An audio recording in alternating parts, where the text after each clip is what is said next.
ہے اور 15 شعبان کا روزہ، اس کے حوالے سے بہت زیادہ لوگ سوال پوچھ رہے ہیں، تو میں نے ارادہ کیا میں ایک کلپ ریکارڈ کروا دوں۔ اس میں جو بھی میری ٹوٹی پھوٹی تحقیق ہے، جو میں نے احادیث دیکھی اس بارے میں اور جو علماء کے اقوال دیکھے اور جتنا میں اس کی ریسرچ کر سکا ہوں، اس کا ایک خلاصہ آپ کے سامنے رکھ دوں۔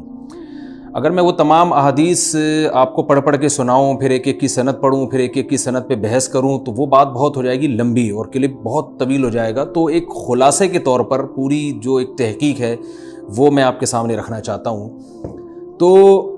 15 شعبان کی جو رات ہے، جس کو شب برات کہا جاتا ہے، اس کا نام شب برات کسی بھی حدیث سے ثابت نہیں ہے، اس لیے عرب اس کو اکثر لیلۃ النصف من شعبان کہتے ہیں کہ شعبان کے جو نصف ہے اس کی رات۔ خیر، اس کا نام شب برات ہو، اگر اس وجہ سے برات کے اس میں اللہ تعالیٰ کہا جاتا ہے کہ جہنم سے بری کر دیتے ہیں، تو اس وجہ سے کسی نے نام دے دیا ہو تو ایک الگ بات ہے۔ لیکن اس رات میں ہوتا کیا کیا ہے، لوگ کیا کیا کر رہے ہیں، اس کی کیا شرعی حیثیت ہے، تو میں نمبر وار انشاءاللہ اس کو تفصیل سے بیان کروں گا۔ کچھ چیزیں تو ایسی ہیں جو بالکل ہی غیر ثابت ہیں۔ ان میں اس رات میں مٹھائی، حلوہ یا مختلف قسم کے حلوے پکا کے لوگوں میں بانٹنا، اور اس رات میں نہا دھو کے تیار ہونا یا اچھے کپڑے پہننا، ان دو چیزوں کو پہلے میں انشاءاللہ بیان کروں گا۔ دیکھیے، اسلام میں راتوں کے تہوار کا کوئی تصور نہیں ہے۔ اسلام میں جتنے بھی تہوار ہیں وہ دن کی روشنی میں ہیں۔ عید الفطر، عید الاضحیٰ، یہ ہمارے دو تہوار ہیں جس میں ہم سیلیبریٹ کرتے ہیں ایک دوسرے کو، یہ دن کی روشنی میں ہمیں بتائے گئے ہیں۔ غیر مسلموں کے تہوار رات کو ہوتے ہیں، جیسے عیسائیوں کے تہوار کرسمس آپ دیکھیں رات کو ہوتا ہے۔ تو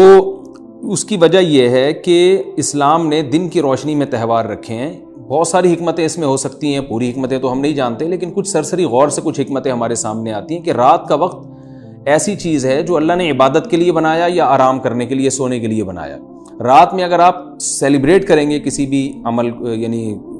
کوئی خوشی منائیں گے، تو اس میں انسان کی گناہوں کی طرف توجہ زیادہ جاتی ہے۔ جیسے آپ دیکھیں کرسمس میں شرابیں پی جاتی ہیں، اور جو بھی غیر مسلموں کے تہوار ہیں اس میں بھی چراغاں ہوتا ہے رات کے وقت۔ تو جبکہ ہمارے ہاں جو عید الفطر ہے وہ دن کی روشنی میں ہم نماز پڑھ کے اس کی ابتدا کرتے ہیں۔ تو آپ کہہ سکتے ہیں کہ شب برات کو کوئی تہوار تو نہیں مانتا۔ تو دیکھیں، تہوار زبان سے ماننا ضروری نہیں ہے، آپ اپنے عمل سے جب کوئی ایسا کام کرتے ہیں جو تہواروں میں کیا جاتا ہے، تو اس کا مطلب یہ ہوا کہ آپ اس کو تہوار مان رہے ہیں، یعنی آپ اس کو ایک خوشی کا دن مان رہے ہیں۔ تو نہانا دھونا یا کھانے پکا کے لوگوں میں تقسیم کرنا یا خود کھانا، اور خاص طور پہ حلوہ یعنی میٹھا، یہ چیزیں تہواروں کے موقع پر ہوتی ہیں۔ جیسے ہم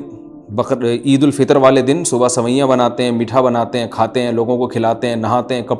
اچھے کپڑے پہنتے ہیں۔ جمعے والے دن بھی، جمعے میں بھی عید کا عنصر ہے حدیث میں، اس کو بھی عید قرار دیا، اس دن بھی ہم نہا دھو کے کپڑے پہنتے ہیں۔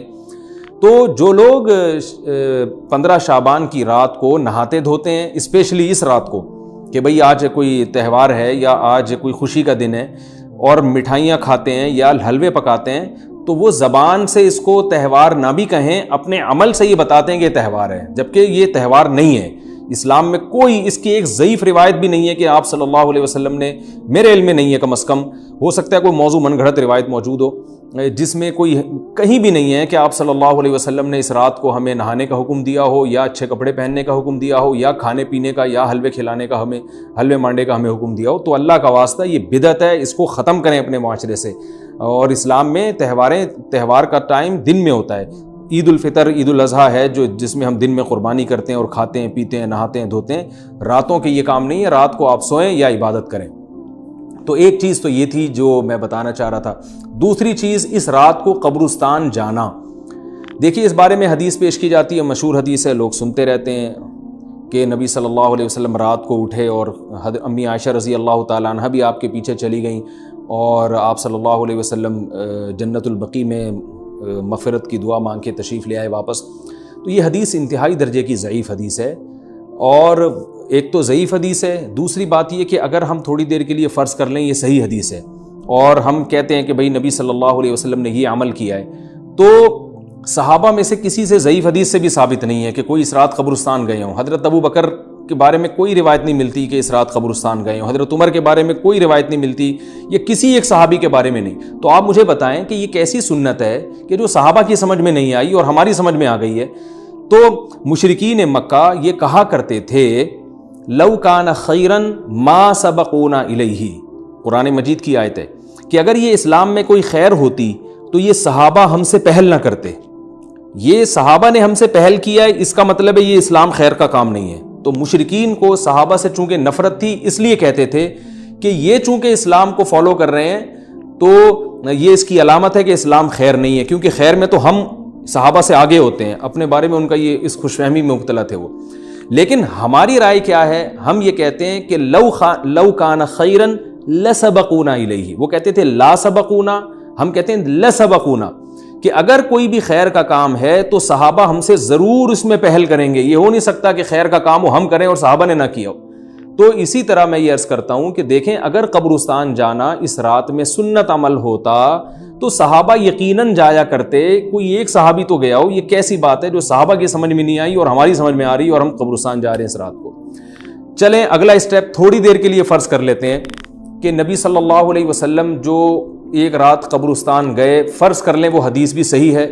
یہ بھی فرض کر لیں کہ صحابہ اگرچہ نہیں گئے مگر ہم صحابہ سے بھی زیادہ آگے نکلنے کی کوشش کرتے ہیں اور صحابہ کو سمجھ میں نہیں آیا، ہمیں سمجھ میں آ گیا، تو چلیں فرض کر لیں تھوڑی دیر کے لیے کہ اس رات کو جانا ہم سنت مان لیتے ہیں، آپ کے دلائل ہم مان لیتے ہیں اور صحابہ کی سمجھ میں نہیں آئے لیکن ہماری سمجھ میں زیادہ آ رہا ہے، ہم فرض کر لیتے ہیں، مان لیتے ہیں کہ اس رات قبرستان جانا سنت ہے۔ تو آپ مجھے بتائیں نبی نے جو عمل جس طرح سے کیا ہو اس طرح سے سنت ہوگا، یا آپ اپنی طرف سے جس کو ہم پشتوں میں کہتے ہیں اخپل طریقے سے کرنا سنت ہے؟ نبی نے فجر کی 2 رکعتیں پڑھی ہیں اور ہر رکعت میں 2 سجدے کیے ہیں، آپ اگر فجر کی 3 رکعتیں پڑھیں گے تو کیا نماز ہو جائے گی آپ کی؟ اب آپ دلیل میں یہ کہیں کہ نبی نے فجر کی نماز پڑھی ہے تو مجھ پر بھی لازم ہے، تو بھائی نبی نے پڑھی ہے تو جیسے نبی کے پڑھنے سے آپ پر پڑھنا لازم ہو گیا تو جس طرح سے پڑھی ہے اسی طرح پڑھنا لازم ہوگا، اخپل طریقے سے پڑھنا لازم نہیں ہوگا۔ تو اسی طرح یاد رکھیں، فرض کر لیں کہ نبی قبرستان گئے ہیں اور یہ قبرستان جانا سنت ہے، تو نبی کس طرح گئے ہیں اور کتنی دفعہ گئے ہیں؟ نبی رات کو چپکے سے اٹھ کے گئے ہیں، کوئی کسی کو آپ نے جمع نہیں کیا، کسی کو بتایا تک نہیں، جو اس حدیث سے پتہ چل رہا ہے ہمیں، اگرچہ یہ ضعیف حدیث ہے لیکن فرض کر لیں یہ صحیح ہے، تو کہیں پتہ بھی نہیں چل رہا، چپکے سے قبرستان گئے اور چپکے سے واپس آئے اور پوری زندگی میں ایک دفعہ گئے، جبکہ ہمارے ہاں ہر سال قبرستان میں لوگ جا رہے ہیں، جب بھی شب برات آتی ہے لوگ قبرستان جاتے ہیں، ہر سال، نبی ایک دفعہ گئے اور آپ ہر سال جا رہے ہیں۔ نمبر 2، جاتے جتھوں کی شکل میں، نبی تو چپکے سے گئے ہیں، تو آپ رات کو 2-2:30 بجے ذرا چپکے سے اٹھیں اور تنہائی میں جب قبرستان میں وحشت ہو اور اندھیرا ہو اور وہاں قبرستان جائیں، اتنا دم ہے آپ میں، تو ہم کہیں گے بھئی آپ نے نبی کی سنت کو زندہ کیا ہے۔ لیکن آپ تو جتھوں کی شکل میں جا رہے ہیں، نہا دھو کے جا رہے ہیں، خوشبو لگا کے جا رہے ہیں، تیار ہو کے جا رہے ہیں، اور جو کچھ وہاں خرافات ہو رہی ہیں قبرستان میں وہ تو ساری دنیا کو معلوم ہے، میلے ٹھیلے لگے ہوئے ہیں وہاں پہ، گولے گنڈے بک رہے ہیں، برگر بک رہے ہیں، گول گپے بک رہے ہیں وہاں پہ، اور پھول الگ بک رہے ہیں، ہار پھول قبروں پہ چڑھانے کے لیے۔ کیا بدماشی ہے یہ، کیا منہ دکھائیں گے رسول اللہ صلی اللہ علیہ وسلم کو قیامت کے دن؟ آپ کے سامنے کیا وہ حدیث نہیں ہے کہ نبی صلی اللہ علیہ وسلم نے فرمایا کہ روایت میں آتا ہے کہ کچھ لوگ قرب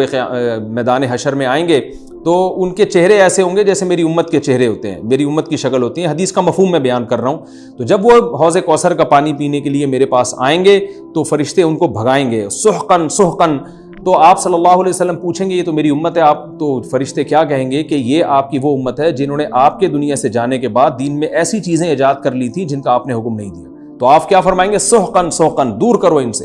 تو ایسا نہ ہو کہ ہم قیامت کے دن رسول اللہ صلی اللہ علیہ وسلم کی شفاعت سے محروم ہو جائیں۔ تو اللہ کا واسطہ قبرستان مت جائیں اس رات، گھر میں بیٹھیں آرام سے، یہیں بیٹھ کے میت کے لیے مغفرت کی دعا کریں، اور اگر آپ سمجھتے نہیں یہ حدیث بالکل صحیح ہے اور جانا لازمی ہے تو پھر تنہائی میں جائیں، ایسے قبرستان کا انتخاب کریں جہاں آپ کے علاوہ کوئی بھی نہ ہو، اور پھر چپکے سے جائیں اور پتلی گلی سے واپس آ جائیں آپ۔ اگرچہ ہم تو اس کو بھی نہیں مانتے لیکن اگر کرنا ہے تو پھر اس طریقے سے عمل کریں، اگر آپ حدیث کو فالو کرنا چاہتے ہیں آپ اپنے خیال کے مطابق۔ تو یہ 2 باتیں ہو گئیں۔ ایک تیسری چیز کیا ہے؟ کیا قرآن اس رات میں نازل ہوا ہے اور تقدیر کے فیصلے اس رات میں ہوتے ہیں؟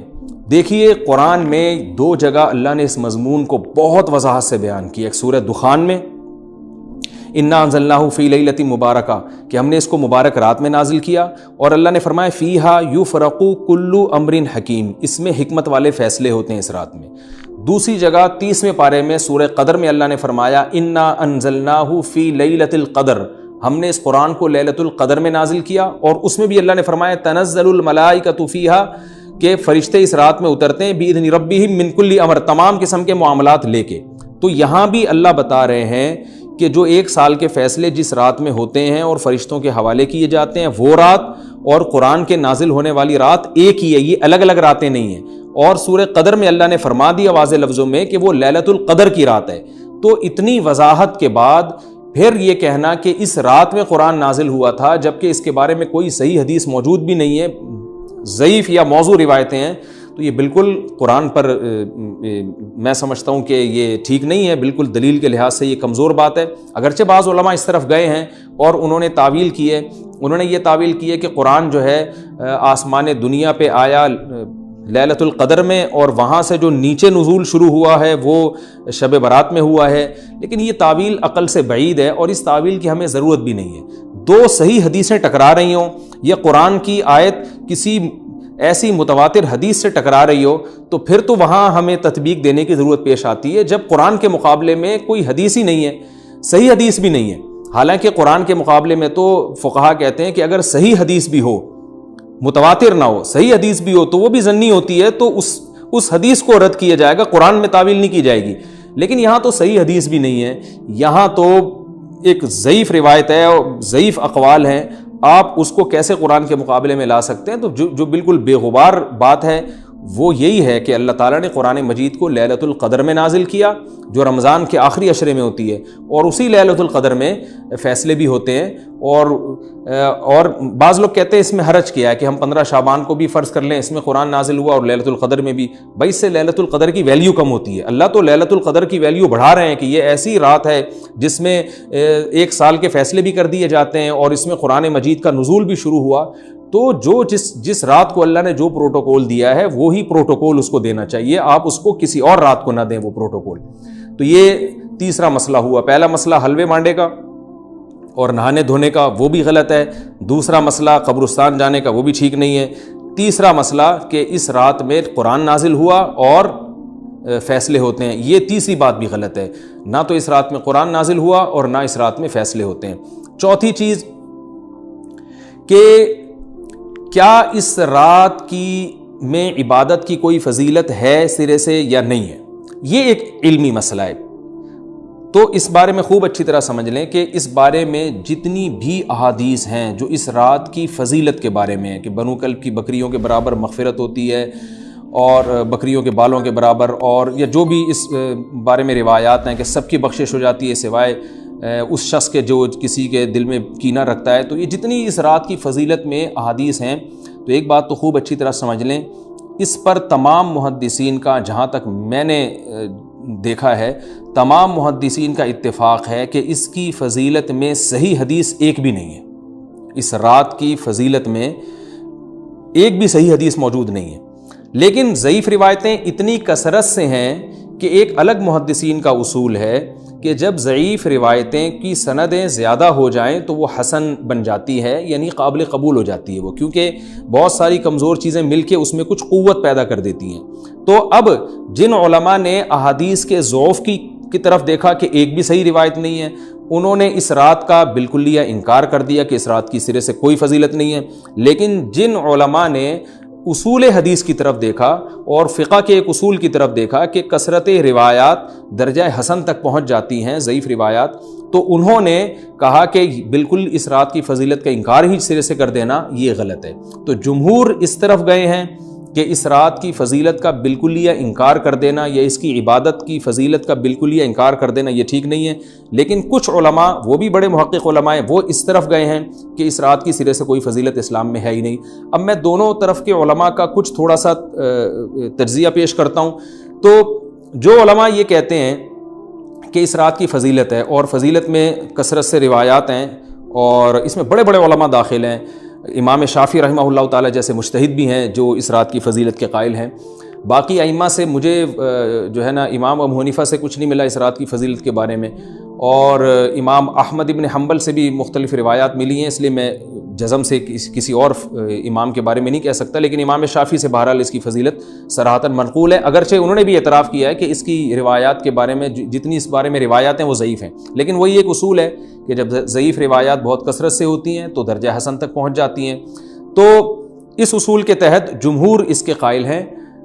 کہ اس رات میں عبادت اگر ہم کرتے ہیں تو دوسری راتوں کی نسبت ہمیں ثواب زیادہ ملتا ہے۔ لیکن جو بعض دوسرے علماء جو بالکل ہی اس رات کی فضیلت کے منکر ہیں، ان کے دلائل میں یہ ہے کہ یہ بات اگرچہ درست ہے کہ اگر ضعیف روایات کثرت سے ہوں تو وہ درجہ حسن تک پہنچ جاتی ہیں، لیکن وہ کہتے ہیں کہ کچھ قرائن ایسے ہیں جن قرائن سے پتہ چلتا ہے کہ جو ہے ان قرائن کو اگر سامنے رکھا جائے تو وہ ان کی رائے یہ ہے کہ پھر ان کا خیال یہ ہے کہ ان کا رجحان اس طرف ہے کہ اس رات کی سرے سے کوئی فضیلت نہیں ہے۔ ان قرائن میں ایک چیز یہ بھی ہے کہ اس کے بارے میں جو روایات ہیں ان میں بہت زیادہ ثواب کی بشارت سنائی گئی ہے۔ تو بعض محدثین کا یہ اصول ہے کہ کسی رات کے بارے میں یا کسی خاص عمل کے بارے میں بہت زیادہ کہیں غلو ہوتا ہے یا مبالغہ ہوتا ہے، غلو تو نہیں کہہ سکتے، تو یہ خود ایک اس طرف اشارہ ہوتا ہے کہ یہ ایک ضعف ہے، اگرچہ یہ کوئی اتنی مضبوط بات نہیں ہے، لیکن بہرحال جو علماء اس کی فضیلت کے بالکل منکر ہیں ان کی ایک دلیل میں آپ کے سامنے پیش کر رہا ہوں۔ دوسری بات یہ ہے کہ جو علماء اس کی فضیلت کے بالکل بھی قائل نہیں ہیں، ان کی ایک بڑی دلیل یہ بھی ہے، جن میں ہمارے شیخ حضرت مفتی رشید احمد صاحب رحمہ اللہ تعالیٰ بھی تھے، اگرچہ انہوں نے اس بارے میں کوئی صراحتاً فتویٰ نہیں دیا، لیکن وہ یہ اشکال ظاہر کیا کرتے تھے کہ شریعت میں جب بھی کسی وقت کی یا کسی خاص رات کی کوئی فضیلت آتی ہے تو اللہ تعالیٰ اس کو جو ہے وہ اس کا صحیح ٹائم نہیں بتاتے، بلکہ اس میں اختلاف ڈال دیتے ہیں۔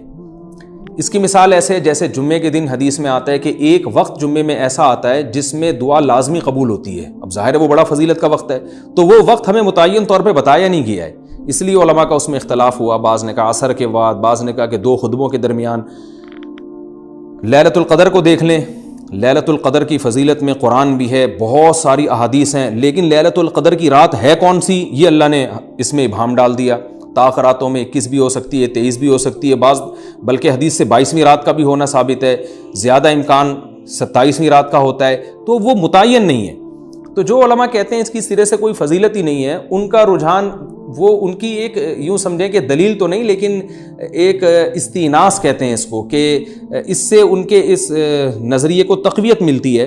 کہ اگر یہ اس کی اتنی زیادہ فضیلت ہے تو اس کی تعیین میں اختلاف بالکل بھی نہیں ہے، تو یہ وہ کہتے ہیں کہ یہ مزاج شریعت کے خلاف ہے۔ اور تعیین میں اختلاف ہوتا کیوں ہے؟ علماء نے یہ بیان کیا اگر لیلۃ القدر کو متعین طور پہ بیان کر دیا جاتا ہے نا کہ یہی لیلۃ القدر ہے، تو بہت ساری اس میں جو ہے نا حکمتیں فوت ہو جاتی، جن میں ایک یہ بھی کہ اس رات میں جہاں عبادت کا ثواب بہت ہے، گناہ کا عذاب بھی بہت ہے، پھر اگر اس رات میں کوئی گناہ کرتا تو وہ اللہ کے عذاب سے نہ بچ پاتا، کیونکہ وہ اللہ متعین کر دیا کہ یہ لیلۃ القدر ہے، تو کیسے تم اس میں گناہ کر رہے ہو؟ اب معاملہ اللہ نے مبہم رکھ دیا کہ بھئی یہ بھی ہو سکتی ہے تو اگلے دن بھی ہو سکتی ہے۔ اور ایک فائدہ یہ بھی اس میں رکھا متعین نہ کرنے میں کہ لیلۃ القدر انہی کو ملے جو تلاش کریں، جو پورا عشرہ جاگیں گے ان کو لیلۃ القدر ملے گی۔ اگر اللہ اسپیسیفک دن بتا دیتا کہ 21ویں ہے، 23ویں ہے یا 25ویں ہے یا 22ویں ہے تو بہت سارے لوگوں کو لیلۃ القدر مل جاتی، تو اللہ نے جو مبہم رکھا ہے نا، تو ایک رات کی فضیلت اللہ نے بڑھا دی مگر اس کی تعیین میں ابہام پیدا کر دیا تاکہ جو پورا عشرہ جاگے گا اسی کو لیلۃ القدر ملے گی، اس کے علاوہ ہر آدمی کو نہ ملے۔ وہ ایک اللہ کی ایک حکمت ہو سکتی ہے اس میں۔ تو یہ 2 حکمتیں ہیں کہ اس میں گناہ اگر کوئی کرے تو اس پر عذاب نہ آ جائے، کیونکہ اگر متعین کر دیا جائے گا تو پھر گناہ کیسے تم کر رہے ہو اس رات میں، تو اللہ نے اس میں بھی ابہام پیدا کر دیا۔ جو گناہ کرنے والا ہے اگرچہ وہ بڑا گناہ گار ہے اس رات میں، چاہے وہ رمضان کا آخری عشرے میں کسی رات میں بھی گناہ کرتا ہے، لیکن کم از کم اتنا عذر تو ہے کہ اس کو کیا پتا تھا کہ یہ آج لیلۃ القدر ہوگی۔ تو جو 15 شعبان کی رات ہے اس کی بہت زیادہ فضیلت ہے، تو پھر یہ رات کو متعین کیوں کر دیا گیا؟ یہ ان علماء کی دلیل میں بیان کر رہا ہوں جو اس کی فضیلت کے بالکل بھی قائل نہیں ہیں، لیکن بہرحال حقیقت یہ ہے کہ جمہور علماء اس کی فضیلت کے قائل ہیں، کیونکہ یہ جو میں نے دلائل دیے کہ وہ علماء جو اس کی فضیلت کے سرے سے منکر ہیں ان کے یہ دلائل کو ہم دلیل نہیں کہیں گے بلکہ استئناس کہیں گے، کہ استئناس کہتے ہیں کہ ایک چیز استدلال نہیں ہے بلکہ ان اپنے نظریے کی تقویت کے طور پر ایک چیز کو پیش کر دینا جس سے یہ لگتا ہو کہ واقعی یہ صحیح کہہ رہے ہیں، اس کو استئناس کہتے ہیں۔ میں جو آسان لفظوں میں سمجھانے کی کوشش کر رہا ہوں، اور ایک استدلال کہتے ہیں کہ ایک ریسرچ کو، ایک پوری تحقیق کو۔ تو جمہور کا مذہب ایک اصول پر مبنی ہے کہ بھئی اتنی ساری روایات ہیں اور ضعیف ہیں، ان میں ٹھیک ہے کچھ موضوع بھی ہیں لیکن بہت ساری ایسی ہیں جو موضوع بھی نہیں ہیں، تو ضعیف روایات ہیں جب اتنی کثرت سے ہیں اور اس میں ہے بھی عبادت کا تذکرہ، تو عبادت کرنے میں کوئی حرج بھی نہیں ہے. تو لہذا انہوں نے اس کو جو ہے نا اس کو دلیل بنایا ہے، اور اصول کے لحاظ سے یہ بات درست ہے. تو اس اصول کو اگر کوئی فالو کرنا چاہے تو اس رات کی عبادت اس کے لیے بالکل ٹھیک ہے، اور اللہ کی رحمت سے امید ہے کہ اس میں اس کو ثواب زیادہ ملے گا. تو جمہور ایک طرف ہیں اور بعض علماء دوسری طرف ہیں. تو یہ میں نے صرف اس لیے بیان کر دیا کہ اس رات کی فضیلت میں اتفاق نہیں ہے، بلکہ مختلف فی ہے، مجتہد فی ہے، اختلاف رائے اس میں ہو سکتا ہے. تو اگر کوئی عالم اس رات کی فضیلت کا بالکلیہ انکار کرے اور ان علماء کا بھی احترام کرے جو اس رات کی فضیلت کے قائل ہیں، تو پھر اس عالم پر رد کرنے کا حق نہیں ہے. دوبارہ میں اپنی بات کو ریپیٹ کرتا ہوں، اگر کوئی عالم یہ کہے کہ اس رات کی سرے سے کوئی فضیلت نہیں ہے تو اس عالم پر طعن و تشنیع جائز نہیں ہے، کیونکہ ان کے بھی کچھ نہ کچھ استدلالات ہیں. ہاں اگر کوئی عالم اس رات کی فضیلت کا انکار کر کے جمہور کے مذہب کو بالکل غلط قرار دیں اور اس عمل کو یہاں اس رات کی عبادت کو بالکل بدعت قرار دیں، اور جو اس رات میں عبادت کر رہے ہیں یا اس کی فضیلت کے قائل ہیں ان کو بدعتی قرار دیں، تو یہ غلو ہو جائے گا، یہ زیادتی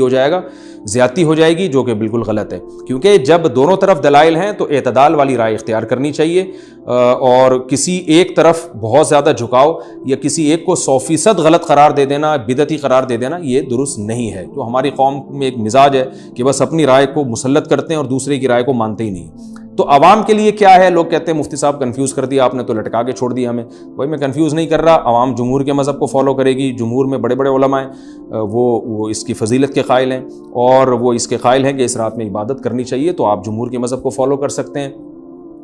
تو اب یہ بات تو ہو گئی جمہور کا مذہب، میں نے آپ کو بتایا کہ وہ اس رات میں فضیلت کے قائل ہیں کہ اس رات میں عبادت کرنی چاہیے. لیکن کیسے کرنی چاہیے اس پر تمام علماء کا اتفاق ہے کہ مسجد میں جتھے بنا کے جانا یا اجتماعی عبادت کرنا یہ بالکل بدعت ہے، بالکل ناجائز ہے. اسی طرح کوئی مخصوص قسم کی نماز پڑھنا کہ پہلی رکعت میں یہ والی صورت، تو دوسری میں یہ والی صورت، تو تیسری میں یہ والی صورت، یہ بالکل بدعت ہے. صلاۃ التسبیح کی جماعتیں بدعت ہیں. تو ایک ہی راستہ ہے آپ کے پاس، آپ عبادت کرنا چاہتے ہیں تو انفرادی طور پر ایسے عبادت کریں جیسے عام دنوں میں آپ عبادت کرتے ہیں، یہ ویسے ہی نماز پڑھیں جیسے عام دنوں میں نماز پڑھتے ہیں. کوئی مخصوص صورتیں، مخصوص رکعتیں نہیں ہیں. جتنی اللہ توفیق دے تنہائی میں آپ 2 رکعتیں، تہجد کی 4 رکعتیں، 6 رکعتیں، 8 رکعتیں، 16 رکعتیں، جتنی اللہ توفیق دے آپ رات کو کھڑے ہو کر انفرادی نماز پڑھیں. دعائیں مانگیں اللہ تعالیٰ سے، قرآن کی تلاوت کریں، تسبیحات کریں. جتھے نہ بنائیں مسجد میں، چراغاں نہ کریں، بتیاں نہ لگائیں، قبرستانوں پہ رش نہ کریں. یہ سب ناجائز اور سب حرام ہے، گناہ ہے. اس کا اسلام میں کوئی تصور نہیں. کرنا ہے تو صرف ایک کام آپ کر سکتے ہیں کہ صرف عبادت کریں، اور اللہ کی رحمت سے امید کی جا سکتی ہے کہ اللہ تعالیٰ اس رات میں آپ کو عبادت کا دوسری راتوں کی نسبت ثواب عطا فرمائے گا. کیونکہ آپ اگر جمہور علماء کو فالو کر رہے ہیں تو ہمیں یعنی جن کے پاس علم نہیں ہے تو ان کو علماء ہی کو فالو کرنے کا اللہ نے حکم دیا ہے. تو آپ جمہور علماء کی رائے پر عمل کرتے ہوئے اگر عبادت کرنا چاہیں تو اللہ کی رحمت سے امید ہے کہ انشاءاللہ آپ کو ثواب ملے گا. لیکن عبادت کا کوئی مخصوص طریقہ ہرگز نہیں ہے. پمفلیٹ بٹ رہے ہوتے ہیں کہ یہ والی صورت پڑھنے سے یہ ہو جائے گا، تو یہ والی صورت پڑھنے سے یہ ہو جائے گا، یہ بالکل غلط ہے. تو انفرادی عبادت ہوگی اور ایسے ہی عبادت کا طریقہ ہوگا جیسے پورے سال ہوتا ہے. نماز اسی طرح پڑھی جائے گی جیسے پورے سال پڑھی جاتی ہے. دعائیں مانگی جائیں گی. اپنے طور پر اجتماعی سطح پہ کوئی عمل نہ کیا جائے. اللہ تعالیٰ سے دعا ہے کہ اللہ تعالیٰ ہمیں سمجھنے کی، عمل کرنے کی توفیق عطا فرمائے.